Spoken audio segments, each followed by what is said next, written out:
મતદારોને તો હું ખરેખર એવું માનીશ કે ગુજરાતમાં લગભગ ઘણા ખરા મતદારો સમજદાર થઈ ગયા છે, પણ જે દિવસે હાવણો ક્યારે પકડવો અને પરિવર્તન કેમ લાવવું એ ગુજરાતમાં માત્ર 5 વિધાનસભાઓમાં કોઈએ બતાવ્યું, એમાં પણ બોટાદના મતદારો.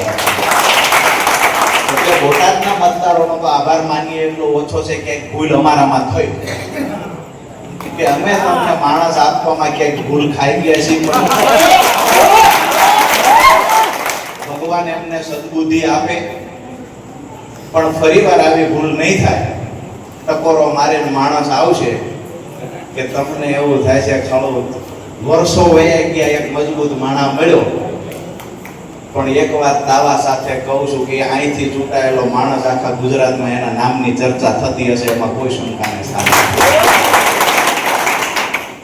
આપ સૌના સાથ સહકારથી આપનો ઉત્સાહ જ્યારથી વધ્યો છે, મને તો એવું જાણવા મળ્યું, મારી વાત સાચી હોય તો આ પડજો, કે અહીંના ધારાસભ્ય એક્ટિવ હતા ત્યાં સુધી ટીમ અનએક્ટિવ હતી, મતદારો નિરાશ હતા. ધારાસભ્યએ જવાનું કીધું તો દરેક ગામમાં ઉત્સાહ વધી ગયો કે અમે તો ચોટી જ પડવાનું. મારી વાત સાચી છે.